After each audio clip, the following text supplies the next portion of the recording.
Verdi's Nabucco, a grand opening to Opera Philadelphia's 39th season. And let's take a look now at what Opera Philadelphia has planned for you for the rest of this season. We open our season with Nabucco by Verdi, and in February we follow that with Aina de Mar, which is a recent opera by Osvaldo Golijov, an Argentinian Jewish composer, in an amazing Spanish production, including native flamenco dancers. Aina de Mar is a piece that I love really in such a deep way. When I discovered that this piece was never performed in Spain, I invited some friends from Spain, and we decided to have a new production in Spain, and particularly in Granada, where Garcia Lorca was killed. We happened to be in Spain 2 years ago with patrons to see this work in the Alhambra, the place of Lorca's residence. And after this production finished, which was just mind-numbing, I turned around to our patrons and said, "We have to bring this to Philadelphia. It's amazing." Dialogue of the Carmelites, which is the production that Curtis Opera Theater and Opera Philadelphia is doing together. What I love about it is that it gives us a view to the future. So when we are producing these works with Curtis, we're getting to see firsthand what the future of opera is going to look like. I think it's one of the great pieces of the 20th century. It's by Francis Poulenc.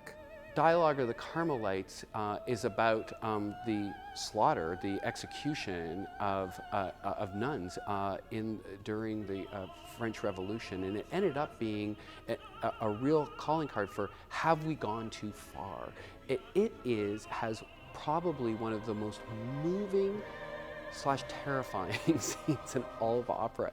Very, very in your face as they get their heads chopped off.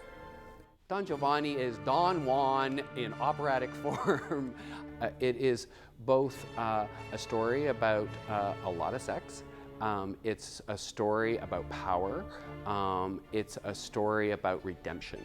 It has a lightness and a freshness to the sound because it's Mozart, but the characters all need to be real. They're people that are in the prime of their lives and young and fresh, and we were able to put together a cast that resembles all that. Elliot Medor, when he arrived, who's going to sing the Dawn here.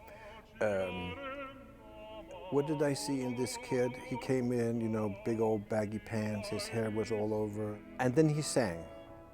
And suddenly something amazing shifted and happened, and you saw the potential in this young man, just quite extraordinary. Salome is famously a story about the beheading of John the Baptist. The Philadelphia Orchestra is one of the great treasures of Philadelphia, and I'm just so happy that we're going to be working together in partnership with them. It's something that we've both wanted for a long time. What's interesting about this project is it's kind of like a theater mashup that's going to happen in Verizon Hall, where we have sets, and we have choreographers and costumes and directors and lights, and we're going to be building things, but the orchestra is going to be at the center of it. And this Richard Strauss piece is just so rich in its orchestration that I think it's going to be a great, unique opportunity to really connect with the orchestral forces of the piece in a theatrical setting. It's sort of a new adventure. Concluding our season is Coffin in Egypt, a co-commission of the composer Ricky Ian Gordon and the librettist Len Folio.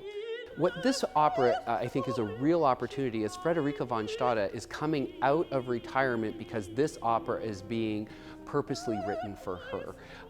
It's close to a one-woman show. What we're trying to do is provide as many opportunities for you to have song in your life, because that's what opera does. And we all know at the greatest moments of our lives of happiness and joy, what do?